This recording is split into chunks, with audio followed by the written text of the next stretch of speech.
Yeah.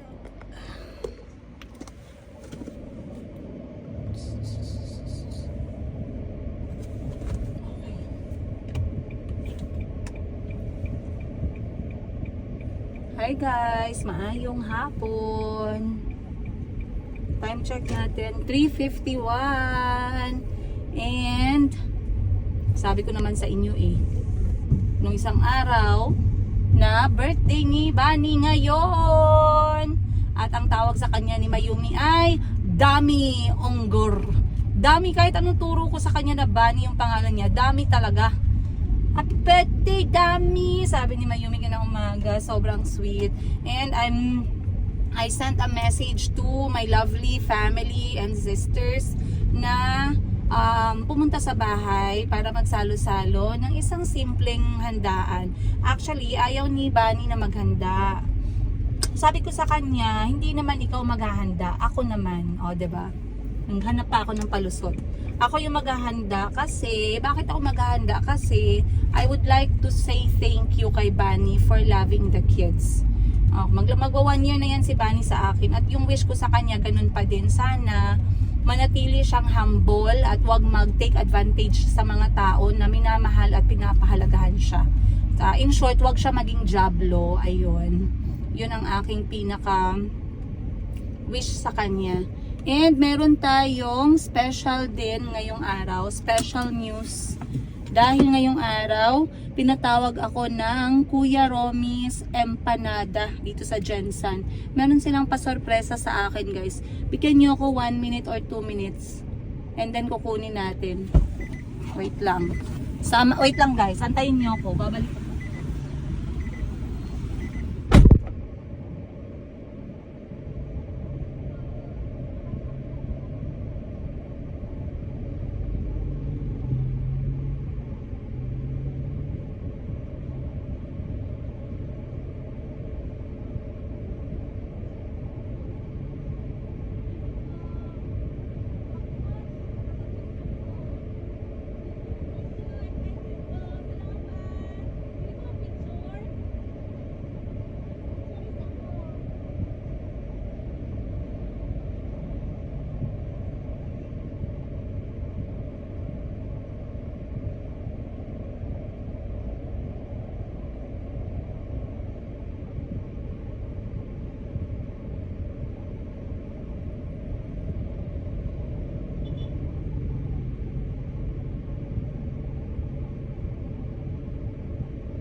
Look! Meron tayong pinaka-espesyal. 36 years na ako dito sa Jensen. Ngayon ko pa nakita. Bakit ngayon lang? Ngayon ko pa nakita at ngayon ko pa nakilala ang Kuya Romy's Special Empanada. Homemade family recipe. OMG! Cheesy beef, creamy classic chicken. Cheesy chicken. Pinya with cheese. OMG, guys. Excited ako masyado. Kasi, I always try to tell you guys na isa sa nagpapasaya sa akin ngayon. O, diba? One of the reasons na nagpapakilig sa akin talaga is pagkain. Pagkain, yes. And, ayan, dito tayo. Isa sa nagpapakilig sa akin talaga, pagkain. Kapag meron akong bagong natitikman tapos masarap, pag meron akong nagugustuhan tapos nagkataon na nadaanan ko, natikman ko siya tapos masarap, kinikilig akong talaga. Okay? So, my smile and my kilig and my happy heart is different kapag nasasatisfy yung aking panlasa. Disclaimer, hindi po ako chef, hindi rin po ako tinatawag ninyong kain ng kain araw-araw, but I know good food when I taste one. Oh, diba? Sana all. But, sobrang excited akong dumating sa bahay to share this with my family. Kasi gusto ko siyang i-introduce sa pamilya ko, etong empanada ni Kuya Romy. And of course, bago ang lahat, magmaneho muna tayo. Like I said, today is March 5. Ngayon ay birthday ni Bani. Si Bani po ay ang trusted ko naman na tagapangalaga ng aming sanlibutan. Tagapangalaga ng inyong minamahal na si Calby, si Chico at si Mayumi. Pumasok sa akin si Bani, parang 6 months na siguro siya, no? And si Bani, sinashare ko sa inyo, wala nang magulang. Maaga pong naulila si Bani, wala nang mama niya, wala nang papa niya, at nagkataon wala din talaga siyang kapatid. So mag-isa na lang talaga si Bani sa buhay. Of course may mga relatives siya, pero when it comes, alam mo yung kadugo mo talaga, wala na talaga. So masaya ako at nasa akin si Bani. Of course I have my learnings in the past na talagang learnings namin magkakapatid, no? Pero ngayon nga nag-usap kami ng ate ko, si Achi, magkasama kami kanina dito sa kotse. Sabi niya sa akin ay walang problema. Sabi ko, gusto kong handaan si Bani. Sabi niya, walang problema. There's no problem pag nag-a-appreciate tayo ng mga tao na talagang worth i-appreciate. Okay? Pero ang problema naman, hayaan mo na sila kung magbago man sila in the future. May mga panahon na magiging jobless sila. It's not your fault. At least for you, you appreciated. You got the chance to appreciate that person.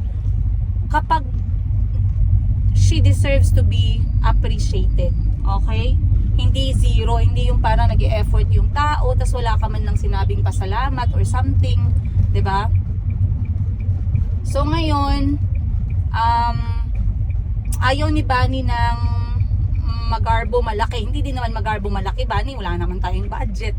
Pero I will not let the day pass without celebrating si birthday ni Bani. This is my way of making her feel that we see her love para sa mga bata. We see her concern para sa bahay at para sa akin. And for that, I am grateful. So, I invited my siblings, mga kapatid ko na makisalo.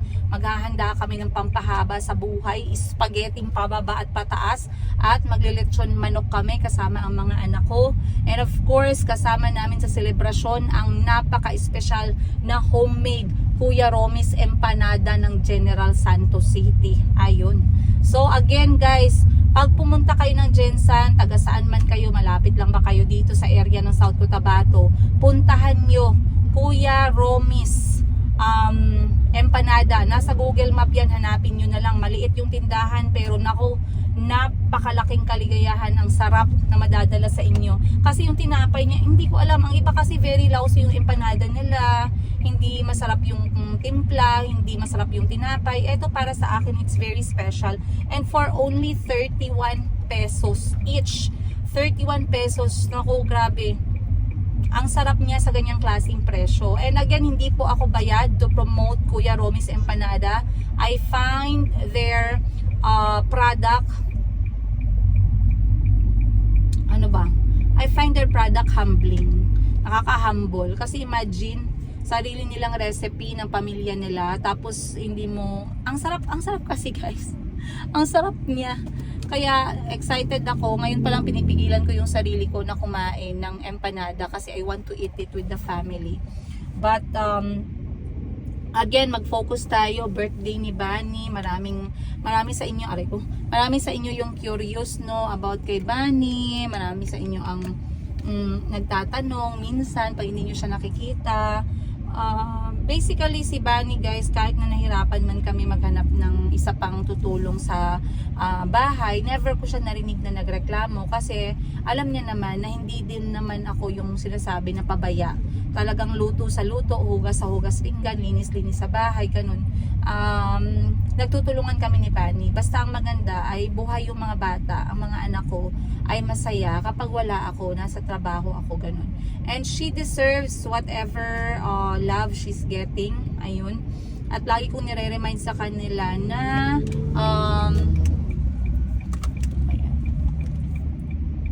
lagi kong nire-remind sa kanya na sana ay wag siyang magbago. Sana ay wag siyang maging hambog, wag siyang maglaki yung ulo niya kahit na ganyan. No, kasi in the end it's still better to be humble. It's still better na tayo yung magpapakumbaba. So sabi ko sa kanya, Bani ha, may mga bisita ka mamaya, kakain sila dito, kakain tayo together, bibili ako lechon manok, sabi ko sa kanya. Sabi niya, okay po, So napumunta sa akin si Bani guys, konti lang yung dalang damit niya, parang 3 piraso lang siguro yung damit niya. Ngayon medyo madami-dami na kasi may mga nagregalo sa kanya. Big shout out Tita Jackie sa mga pinadala mo pong t-shirt at pantulog kay Bani. Nung isang araw pinayagan ko si Bani na lumabas at mamasyal sila ni Ate May. Si Ate May temporary lang yan kasi nasa bakasyon siya. Pero tulong-tulong lang siya sa amin. Pero babalik din siya sa kanila kasi nga mag-aaral si Ate May. Naglabas sila kahapon, pinayagan ko silang mamasyal. Pero alam nyo, hindi ko siya sinabihan ng oras. Kasi sabi ko, para naman mag-enjoy sila. Alam nyo ba, bumalik sila ng maaga, 4 PM.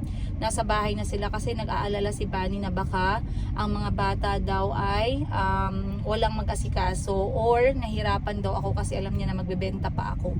So imagine na makakita ka ng ganyan na stuff. Yun din, ipag-pray natin na hindi siya magbago. Ipag-pray natin na hindi lumaki yung ulo niya kasi sayang. Pag nawala kami sa kanya, kasi at least kung kami magkakapatid, nag-guide namin siya, lalo na kung minsan pag may pera siya, ganun, or nag-guide namin siya para mapabuti siya, kasi regardless si Bani naman ay babae, no? So excited kami. Malilate si Mama, hindi kami majojoin na ni Mama kasi may trabaho si Mama, pero at least kami okay lang makapagsama-sama kami together, makakain. Habang ang mga bata siguro ipapanood ko na lang ng TV para at least makapag chika-chika tayo kasama ang buong mga bisita. Simple lang talaga siya guys, kasi kahit ako hindi naman ako nagbe-birthday, pero I like being appreciated and I like to appreciate myself kapag birthday ko. So sometimes kainan lang kasama yung pamilya, or minsan I treat myself, ganun lang. Hindi ako yung mga bongga na tao pagdating sa mga handaan. Kahit sa mga bata, naghahanda ako sa mga bata, hindi din bonggahan. I don't put yung budget na 40 mil, 30 mil, hindi ganun. Siguro nasa 5,000 pesos, kain lang tayo, ganyan. So okay lang, no? And today, ang kakainin namin ay spaghetti, lechon manok, at saka Kuya Romis, empanada. Then bibili na lang ako ng maiinom namin. At dahil ngayon ay birthday ni Bani, iinom kami ng soft drinks. Iniiwasan na kasi namin yung soft drinks sa bahay dahil nga ang mga bata ay masasanay at ayoko na magkaroon sila, i-practice nila yung masamang diet habang bata pa sila. So good thing wala silang craving.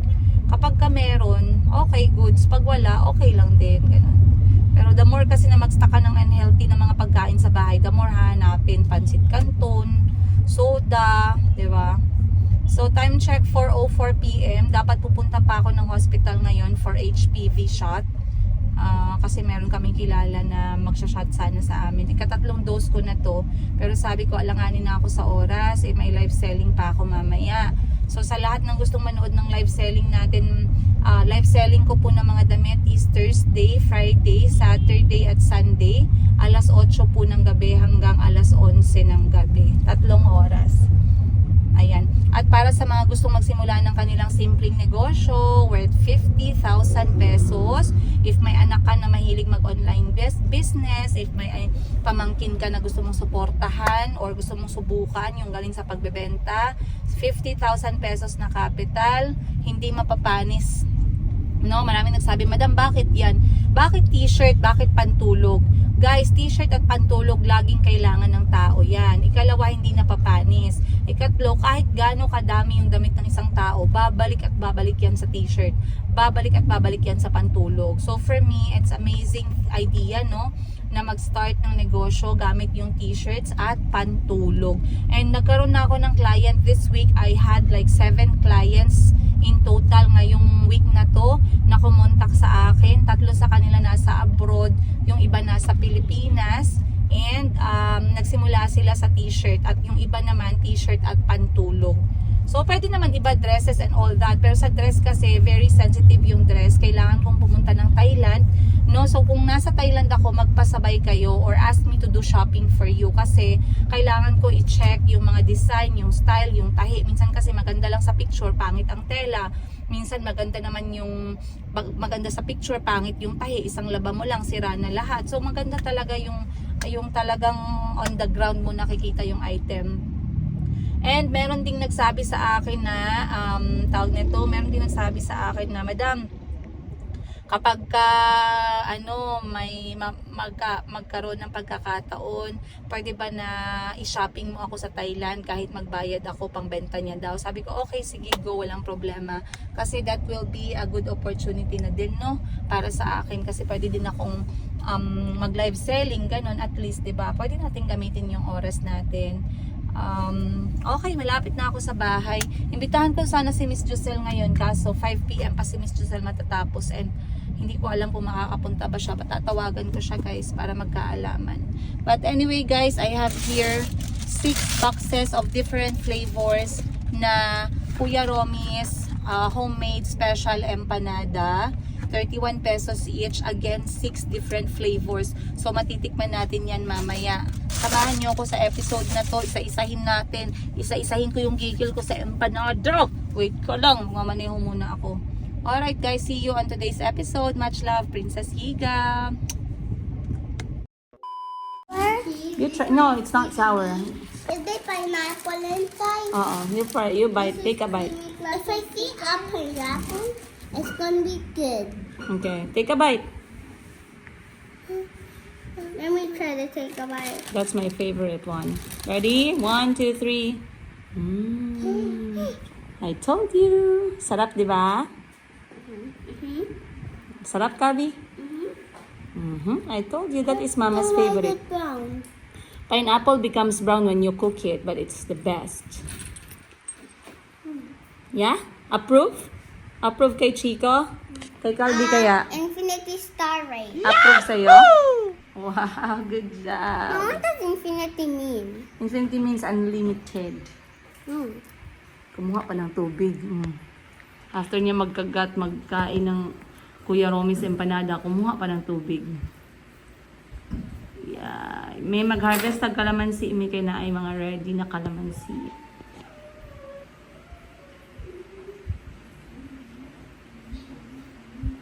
Sarap.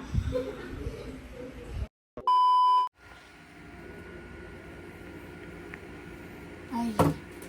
Good morning guys. Maayong buntag. Another day. Another bungkag sa inyong lahat.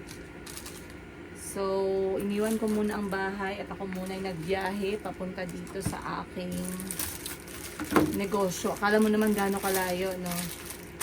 So, andito na ako sa aking tindahan ngayon and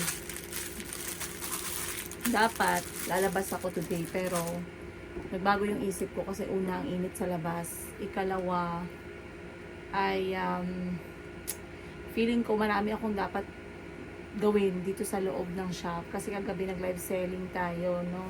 But as I was scrolling through my social media at nakapag-reflect ako, natawa ako kasi naalala ko kahapon may sinabi yung ate ko sa akin habang nag-uusap kami. We are actually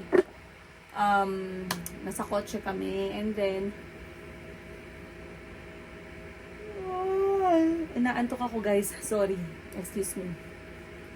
Natulog ako around 11 or 12, nagising ako around 7. But as I was saying, may sinabi yung ate ko sa akin and it made me reflect, lalong-lalo na ito nakikita ko sa social media recently regarding dito sa isang sikat dati, sikat pa rin naman siya siguro ngayon, na content creator na nag-online nanghihingi siya ng pera sa online niya dahil nga aminado siya sa sarili niya na nalubog siya sa utang at wala na siyang pang source of basic needs niya. You know who I mean, alam niyo na yan, no? But kahapon, let me just show you guys muna isang sneak peek sa aking tindahan, ang sitwasyon ngayon.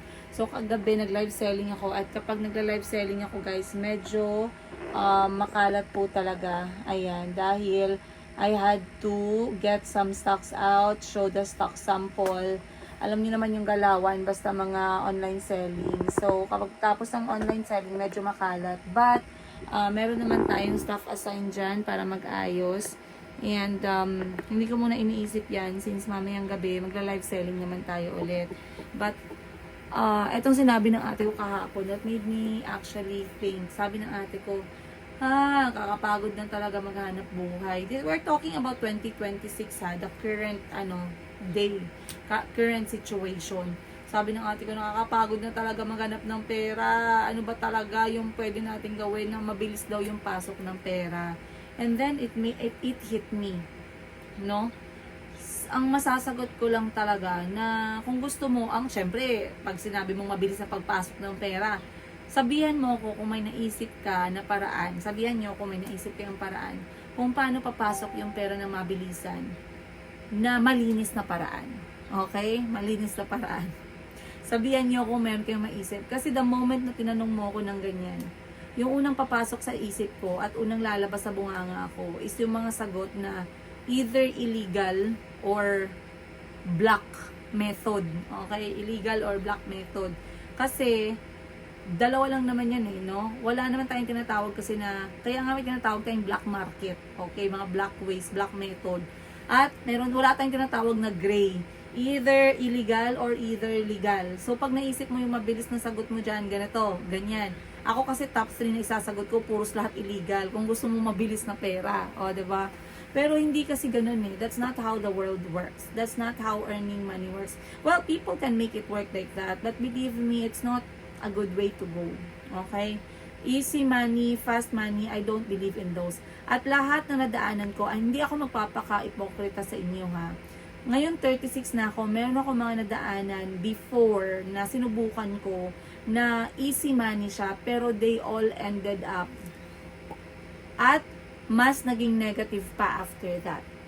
Let me give you an example. Alam nyo guys kung paano sumikat itong mga pyramiding scams way back, okay? May panahon na yung pyramiding scams, ilang beses nang bumalik yan no? Hanggang ngayong 2026 and let's be honest, nandyan pa din naman sila. Pero there was one point na yung kasagsagan ng pyramiding scam, I believe that was 8-10 years ago siguro yun, basta mga ganun na 6-7-8 to 10 years ago. I was also, isa ako dun sa mga nabighani sa mga pyramiding scam. And to tell you honestly, I've done this twice before I learned my lesson. And I promised myself, I will never be entering those things again. And so far, I have never done that anymore. 2 beses lang. Yung isang beses ay nasa Thailand ako noon. And nabighani ako sa isang pyramiding scam. I invested 15,000 pesos. Tumubo yung 15,000 pesos, naging 30, naging 60, naging 90. Because of human greed, okay? Human in nature, we are very greedy. Sabi ko, hindi ko kukunin kasi papalaguin ko siya ng papalaguin. Imagine 15,000, tapos pag nakuha mo siya, nasa 200, 300 na. Sino ba naman hindi mabibigani, di ba? Guess what guys? After I think 6 or 9 months, nawala na parang bula dahil lang yung pinagkatiwalaan ng pera ay bigla pong nawala. Alright? Biglang nawala. Mama said this is my workplace. No. No. Please close the door. I will go there when I'm ready. Okay, ganyan ang style dito guys sa bahay. I have a rule that I am teaching my children. Kapag andito ako sa may bodega or dito sa aking negosyo, they are not allowed to come in unless it's an emergency or unless they really need me to be there. Like nasasaktan sila, umiiyak sila, may problema sila. But if it's only to ask me, mga nila guys, pa-cute-cute nila na tanong, I always tell them they have to wait sa bahay and I will be the one to go there. So medyo challenging yung na part, knowing how cute they are kapag nagpapapansin. Pero I have to stick to that rule. Otherwise, this place is not for my children. Ito ay only for money-making purpose. Anyway, I had that, nawala yung pera. I learned my lesson there, okay? And then to cut the long story short, nasa Uganda naman ako. Nabighani na naman ako sa isang pyramiding scam. But that time, I learned my lesson. So I only invested what I was willing to lose. Ngayon, before I've done the second try sa pyramiding scam, ang dami ko ng mga story, failure story ng pyramiding scam. I'm not sure kung sino yung mga nagtagumpay sa pyramiding scam. Siguro hindi nila sinishare. Kasi pag sinishare nila na nagtagumpay sila sa pyramiding scam, then malaking problema din yun, diba? But I heard a lot of failure sa ganun. So sumubok ako guys, naglagay ulit ako ng 5,000 pesos. And guess what? After 3 months, nawala ulit po yung pinaka-head na kilala namin. Nawala lang ng parang bula. So I promised myself that this easy money stuff, they are never good. 6 years later on, 5 years later on, hindi na po ako interesado sa mga ganyan. I quietly work hard and sacrifice my sleep, sacrifice malugi na sa malugi, basta legit na negosyo lang siya. And right now, I am trying to go to the path kung saan okay lang magkaroon ng isang negosyo. Ang importante, consistent ka. Kasi hindi ko naman talaga goal na yumaman. Ang goal ko lang, meron akong something on the side to get income para mapakain ko yung mga anak ko, mapaaral ko sila, mapasok sila sa hospital if needed, 'di ba? So I am trying to go to that direction. And then recently, meron nagkakalat sa social media, okay? I will not mention the name, pero alam ko kilala ninyo yan. And if kilala ninyo, you don't have to mention the name as well. Kasi gusto kong mag-focus dun sa learning, okay? So, itong content creator na to, marami nagsabi, ikaw yung content creator na hindi lang nagfo-focus sa pagko-content, kundi nagbebenta ka din, nagnenegosyo ka din. Negosyo is not something I'm pushing myself into, okay? Negosyo is something that makes me happy and it makes me kilig. Negosyo has been something I've been doing since I was in grade 1. Started with stick-o, bubblegum, yaki, tempura, munchkins, yung mga cherry ball, bubblegum, maliliit. Doon ako nagsimula. It has been a part of my life since I was in grade 1 up to university, until I started working sa Thailand, until I went to Uganda, until we came back here as a single mom for good sa Pilipinas. So it is a part of me. Business is a part of me. Gaano man yan kaliit na online selling, negosyo, benta-benta, pag-rolling ng pera, basta legit at maayos na paraan, it is a part of me. And I find happiness. That's why I'm doing this. Regardless of how stressful do you think it look, no? Masaya ako dito. I find peace in doing this alone or with my siblings. Medyo maingay po yung mga anak ko kasi naglalaro sila nila Bani. But I'm going to use a microphone na lang para maiwasan yung mamas natin konti yung ingay. Ayan. So maglalagay muna tayo ng microphone. And time check natin, it's 11:15. Magla-lunch na sila shortly. Si Mayumi po ay na kay Ma'am Sheena. Sinama siya ni Ma'am Sheena kagabi to spend time with her and I'm okay with that. So maglalagay lang ako ng microphone. Ayan. Okay. Okay, steady na tayo. So ngayon guys, merong kumakalat nga na content creator, no. Itong content creator, napapanood ko sila kasabayan ng pag-grow ko din sa social media. And they are actually a group, okay? Pero you compare the then and now, sobrang layo ng pinagkaiba. Okay? So, etong content creator na to, they were having a good life. They were having a steady income. They were enjoying life. They were enjoying the world. And because it was a team effort at nagtutulungan sila, it was a good thing. You can see friendship there. You can see family there. You can see yung sincerity ng pagtulong there. Pero, pumapasok kasi yung mali kung pumapasok yung mali kapag hindi mo tinuruan yung tao paano maghanap ng sariling pera, bagkus binibigyan mo lang ng pera. And yes, it doesn't, I cannot help to relate, na i-relate itong storya na to sa naging storya ng buhay ko recently, kung saan nasanay ko na magbigay at nagtuturo, binibigay lahat yung idea, binibigay lang yung pera. I had that learnings in my life where kung saan nung natigil yon ay talagang ako natigil yon kasi binibigay ko na yung kalahati ng katawan ko, gusto pang kunin lahat. I've had that part. I've had that share and I learned from it. So ngayon nakita ko siya online, nanonood ako, lumalabas yung mga video na to, no, na nagagalit siya or hindi ko alam kung content lang ba to, pero it's not, I see learnings from that story. Kasi nagagalit siya dahil daw ginajudge daw siya ng mga tao sa paghingi niya daw ng pera. So ang words niya, exact words niya is 500 pesos galing sa mga viewers niya na magpadala sa kanya ng GCash. Dahil daw wala na siyang pambayad ng kuryente, wala na siyang pambili ng pagkain, wala na siyang pambayad ng renta, wala na siyang pang wifi, and worst, wala na siyang isusugal. Okay? Again, I'm not going to mention names. Lahat po yan nanggaling sa bunganga niya. Yan po ang kinokontent niya halos araw-araw ngayon. And nagagalit siya o napipikon siya kasi instead daw na i-judge siya, kung hindi na lang daw siya sana bigyan ng 500 pesos ng 1,000 tao. So imagine guys, 500 pesos times 1,000 katao, that is 500,000 pesos. Mababayaran niya na daw sana yung nautang niya dahil sa kanyang pagkalulong sa sugal.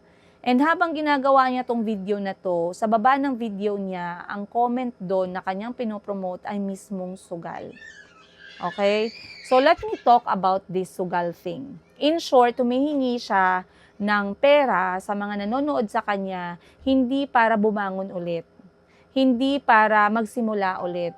Hindi para... Ang ginagawa niya, gumagawa siya ng paraan para ipagpatuloy yung bagay na alam niya cause ng problema niya ngayon. And hindi yun normal. Hindi yun okay. Alright? So ngayon, let me now relate to my story. Again, ayoko maging ipokrita sa inyo. I've done that before. Pinasok ko yan 1 beses lang. Online sugal, malaking problema ng Pilipinas, malaking problema ng mundo. Pero let's talk about sa Pilipinas, sa mga Pilipino, malaking problema siya ngayon. Let me not talk about other people who's promoting this online business. Let them have their choice. Let me talk about myself para naman wala tayong alangan naman, no, ma-open natin sila dyan. Ay, may sarili man yan silang rason or bakit, ano ba dyan, no? I just want to share with you guys my piece of thought about this, okay? Ang dami pong nag-message sa akin, nag-alok na ako yung mag-promote ng online sugal. Simula nung nasa Uganda pa lang po ako at ang laki ng mga offer nila. 200,000, 300,000, 50,000. Ang gagawin ko lang, sumingit lang ng pag-promote ng online sugal. 30 seconds, 20 seconds na part ng mga videos ko. Okay? At first nakakalula. At first gustong-gusto mo siya. Gusto mo siyang gawin. Actually, nag-engage ako sa isang conversation pero hindi ko siya tinuloy. Kasi I had my realization days before ko siya sana tatanggapin. Na, princess, alam mo, nasugal yan. Okay? You are gaining for yourself, but you know how many people will get fooled. At ang iba dyan, tama lang yung pera nila pangkain sa pamilya nila, pero isusugal pa nila. In the end, hindi po ako nakapag-promote ng sugal. So let me remove that one sa part ng story. So never ako nag-promote ng sugal sa aking mga videos kahit nung nasa Uganda pa lang po ako. Again, I was well known as tindera sa Africa dahil sa buhay ko sa Uganda na pinakita ko sa inyo. At ngayon ay nasa Pilipinas na ako kasama ang mga anak ko as a single mother sa aking mga anak na half African, half Filipino. And yes, my marriage failed. Okay? So ngayon, let me go to that part where I play the game myself. Meron ako nakitang laro online. Walang naghikayat sa akin. Ako lang yung nakakita nito. So sinubukan ko siya, nilagay ko siya sa cellphone ko. Okay, nag-blackout tayo guys. Hindi ko alam bakit. Magbabayad pa lang tayo ng kuryente ngayong araw. Wait lang. Okay.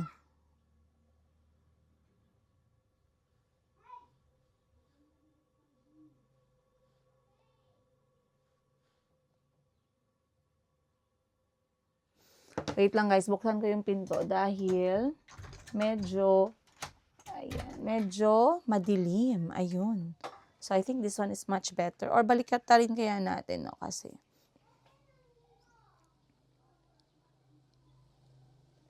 pag ganito, madilim ba siya? Ay very distracting yung ilaw. So, we can actually do like this. Ayan. So, na-sold out na yung mga part natin dito. So, na-sold out siya kagabi.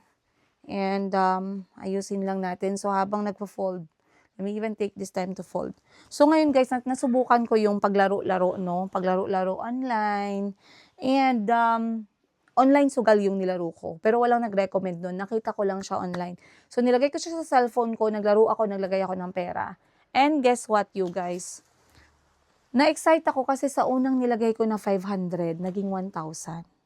Yung 1,000 ko, naging 3,000. Yung 3,000 ko, naging 5,000 pesos. Guess what? Natuwa ako, guys, nung nanalo ako ng 5,000 pesos. Imagine, from 1,000 to 5,000 in just a period of 1 day. Okay?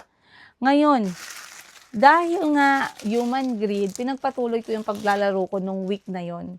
Guys, imagine yung 5,000. Matagal na to ha. Sobrang tagal na nito. Parang nasa Pilipinas pa yata ako nito or nakauwi ako ng Pilipinas. Pero again, let me go back to that parang timeline, no? Siguro mga 8 years, 10 years back when I was around 26, ganun. Nasa Thailand pa ako nung nagtatrabaho. So it was a long, long time na talaga. And then na-realize ko in that week, yung 5,000 ko na napanalunan. Naglaro pa ako, guys. In short, ang total ko na nailaro ay 7,500 pesos. And guess what? Lahat po yun natalo. So, yung 1,000 pesos ko, nanalo ako doon, pero lahat yun nawala. Ibig sabihin, nalugi pa ako ng 1,000. And then, I stopped. Kasi wala din naman akong pera that time, no? Tamang-tama lang talaga. Hindi naman ibig sabihin that time wala naman akong mga ganito, wala pa akong sarili kong negosyo. Yung pera ko talaga, yun lang talaga yung sa gilid. Ang anak ko at the age of 26, kahil pa lang din no? Kasi I had Calby, I was already 28 nung pinanganak ko si Calby. So, na-realize ko, good thing yung realization, dumating din siya ng mabilis. Siguro dahil wala din akong means, laki din ako sa hirap, I don't really enjoy getting money hindi ako sanay na makakuha ng pera na ganung pamamaraan na sobrang bilis. So, in that matter of 2 weeks, na-realize ko na this online sugal pala can play with your head. Na it can make you believe at the beginning na maswerte ka, maganda pala to kasi fast money, fast income. Pero kapag na-addict ka at nalulung ka, hindi mo mamamalayan na actually you are spending more than you are winning. Ginagawa niya, pinapahype ka niya. Yung iyong tawag nito, pinapahype ka niya, pinapa-excite ka niya. There's somehow a mental game, no? Ang galing ng mga nagbabasa niyan, ng mga behind the scenes ng mga sugal-sugal. And if you guys would really want to understand how this sugal works and how it can actually harm someone, I recommend you to watch itong movie na No More Bets. Nasa YouTube ang buong movie niyan. No More Bets. Sugal, kung paano nasira ng sugal ang buhay ng iba't ibang tao. Sobrang ganda ng movie. If napanood din nyo, well and good. If hindi pa, visit YouTube. Yung merong English translation, panoorin ninyo. Kung kakasimula nyo palang maglaro, panoorin ninyo, you guys. So, balik tayo dito sa content creator na to. Nakita ko yung buhay ng content creator na to Nasanay siya sa pagtanggap. Nasanay siya sa mabilisan. Nasanay siya sa walang gawa, walang trabaho. Nasanay siya na hindi nag-i-effort kasi dati may mga regalo, may mga nagbibigay ng regalo, binibigay lang sa kanya. Wala talagang tinatawag talaga na trabaho katulad nitong ginagawa ko kung saan minsan wala na akong tulog kasi other than content creating, kailangan kong magbili ng stocks ko. Pagdating ng stocks, bibilangin ko. Pagkatapos kong bilangin yung stocks, i-arrange ko. Pagkatapos kong i-arrange yung stocks, i-online selling ko, ila-live selling ko. Habang nagla-live selling ako, naglilista ako ng pangalan. Habang naglilista ako ng pangalan, kailangan kong i-total, maningil. After kong maningil, aayusin ko ulit yung shop and then go back from the start. Minsan, kailangan kong i-deliver yung item. Minsan, pawis na pawis ako kasi binibilang ko. Kailangan nating buhatin. Yung talagang real trabaho talaga. Okay? Yes, content creating is work. Content creating is a job para sa amin. Pero yung iba talaga yung parang gumagalaw yung katawan mo, yung talagang trabaho na kailangan magbuhat, mga ganon. Kailangan mo ng backup. Okay? So, ang nakita ko sa kanya, nag-enjoy siyang tumanggap. Nag-enjoy siyang tumanggap, silipin ko lang guys ayan. Nag-enjoy siyang tumanggap, nag-enjoy siyang i-enjoy yung pagod ng iba, in short. Wala siyang pagod. So, ang hirap mai-appreciate yung pera kapag hindi mo sariling pagod. At ngayon, she refused, okay? She or he refused. At bumabalik sa akin itong style ni Auntie Christine na pagkatapos niyang bumalik ng Uganda, siraan ako, magsinungaling, gumawa ng kwento, mambudol, mang-scam ng mga tao. Pagkatapos makikita mo she will refuse to work. She will refuse to do something na nahihirapan siya kasi nag-enjoy siya ng bigay ng iba. Nag-enjoy siya sa hirap at pagod at pera ng iba. Okay? So talagang naisip ko habang pinapanood ko, actually, shinare ko yung isa niya sa mga video niya, no? Kung saan sinabi ko nga doon sa caption ko, mahirap talaga yung nag-enjoy ka sa pagod ng iba. Kasi in the end, ikaw pa yung entitled, ikaw pa yung galit, ikaw pa yung may ganang manumbat, okay? Ikaw pa yung may gana na magbigay ng responsibilidad sa ibang tao na buhayin ka. Alright? So, ang daming realization sa part na yon. And then, na-realize ko, maswerte ka kapag content creator ka at the same time, marunong kang magtrabaho. Maswerte ka kung marunong kang magtrabaho and then naging content creator ka. Easy money, I don't believe in that. Fast money, it's not true. Kung mabilis na pera yan, illegal yan. Kung mabilis na pera yan, black market yan. Okay? You cannot be a millionaire sa isang araw. Hindi ka magiging milyonaryo sa isang araw. And let me be honest with you guys, my first year as content creator sa Uganda, nagkaroon ako ng sarili kong income dahil sa YouTube. Okay? Pero dahil hindi naman ako umaasa lang sa YouTube, hindi nakasteady yung pera ng YouTube. Lagi kong nilalabas yun para maging capital or ibenta or ganito. Ganyan yung ginagawa ko. Alright? Hanggang ngayon, I wouldn't even say na may pera ako sa bangko. Wala. Tama lang lahat, guys, na pangkain namin, pang insurance, pag nagkasakit yung mga anak ko, pang bayad sa gastusin. People want shortcut. Yun yung mahirap. Gusto nila ng shortcut. Ayaw nilang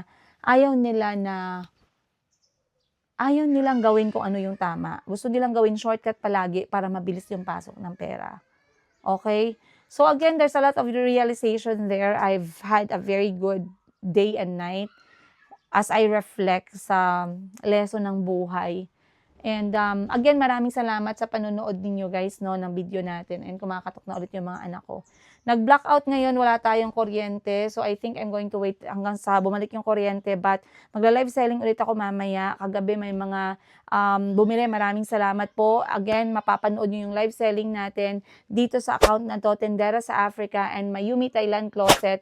Every Thursday, Friday, Saturday, Sunday, 8:30 ng gabi hanggang 11 po. 8 p.m. hanggang 11 ng gabi. Ayun. And pwede din kayong mag-order offline. Pag may nakita kayong picture, i-screenshot ninyo, i-inbox ninyo. And again, pwede din po kayo magsimula ng sarili ninyong negosyo from 50,000 pesos natin na start-up business package. Mag-inbox lang po kayo and then mag-video call tayo. Ayun lang. Maraming salamat once again. Much love, Princess Higa. I'll see you on the next one.